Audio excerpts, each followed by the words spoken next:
આજે પ્રેસ કોન્ફરન્સમાં ખાસ તો જો તમને ખ્યાલ છે કે 23 તારીખે રાતની જે ઘટના બની, અજય બામણિયા દ્વારા જે સ્ટોરી બનાવવામાં આવી હતી, સ્ટોરી એવી હતી કે રાત્રિના સમયે 9, 9:30 વચ્ચે હું ગરાળ ગામે જતો હતો.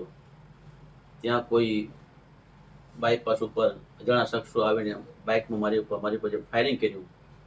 આ પ્રકારનું સ્ટોરી બનાવી અને ભાઈ પોલીસ સ્ટેશને પછી પરત પહોંચ્યા.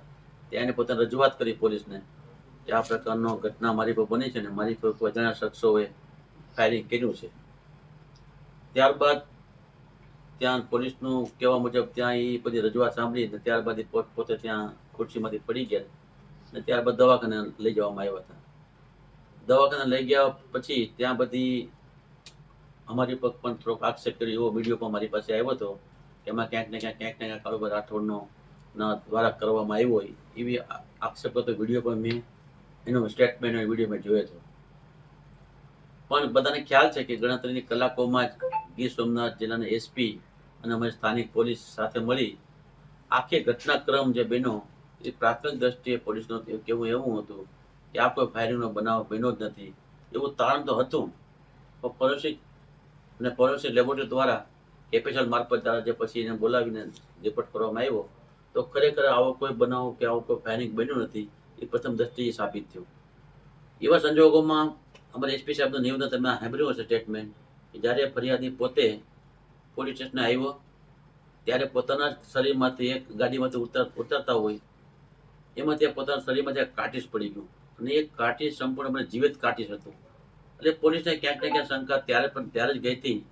પણ એસપી સાહેબે પોતાની પીસીમાં આખી વિગતવાર ખુલાસો કર્યો કે આખી સ્ટોરી ક્યાંક ને ક્યાંક કોકને ફસાવવા માટેનો પ્લાન કર્યો હોય અથવા ચૂંટણીઓ ચાલુ છે તો સહાનુભૂતિ માટેનો પ્લાન કર્યો હોય. એટલે આખી કલ્પિત સ્ટોરી હતી અને આપને સૌ ખ્યાલ છે કે એનો પર્દાફાશ થઈ ગયો છે. ના માણસની વાત કરીએ તો એક બ્લેકમેલ માણસ છે. એ લોકોને આવા બ્લેકમેલ કરી આવા ભૂતકાળમાં ઘણા કિસ્સાઓ બન્યા છે. ઘણા શહેરના ઘણા વેપારીઓ પણ એના ભોગ બનેલા છે. ઘણા રાજકીય લોકો પણ એના ભોગ બનેલા છે. ભૂતકાળમાં આવા લોકોને ડમી સ્ટોરી બનાવી લોકોને બ્લેકમેલ કરી પૈસા કેમ કઢાવવા એ પૈકીનો એક વધુ એક સ્ટોરી બનાવી પણ ગણતરીના કલાકોમાં તેનો પર્દાફાશ થઈ ગયો છે. આપને ખ્યાલ છે બરોબર. આના વિશે આપણે ફરિયાદ કે નોંધાવી છે આપણે આક્ષેપ કરાતા ના મારે આના બાબતે ફરિયાદ કરમ થતું ને પોલીસ પોતે ફરિયાદ બની અને જે કઈ તપાસ તટસ્થ કરી રહી છે. પ્રશ્ન એટલો છે કે આ જે ઘટનાક્રમ બન્યો છે એના 24-48 કલાક પહેલા કે 8 કલાક પહેલા આમાં કોણ લોકો પડદા પાછળ છે એટલી પૂરતી મારી ચોક્કસ મારી વાત છે કે આમાં ક્યાંક ને ક્યાંક અન્ય આમ આદમીના લોકો પણ આમાં ક્યાંક સંડોવાયેલા હોય અને આની તો 120 બી લગાડી અને આખી કાવતરાની કલમનો ઉપયોગ કરી અને ઝીણવટભરી પોલીસ તપાસ થાય તો હથિયાર જે કાર્ટીજ મળ્યું છે તો હથિયારો ક્યાં છે, કોની પાસેથી આવ્યા અને આ તો માસ્ટર માઇન્ડ છે જ. વિશેષમાં એવો કોણ માસ્ટર માઇન્ડ ઉનામાં છે? કોઈ પોલિટિકલ લોકો છે કે આમ આદમીના માણસો પોતે જ છે કે બીજા અન્ય પોલિટિકલ લોકો છે? એનો એક તપાસનો વિષય છે. પણ ઝીણવટથી તપાસ થાય તો આમાં ઘણું હજી ક્યાંક ને ક્યાંક પડદા પાછળ ક્યાંક ને ક્યાંક લોકો બહાર આવશે એવી મને શક્યતા જણાય છે. તમારું જ નામ લેવાનું, તમારા ઉપર આક્ષેપ કરવાનું કારણ શું હોઈ શકે? પોલિટિકલ ચૂંટણીઓ છે, હાર ભારી ગયા છે.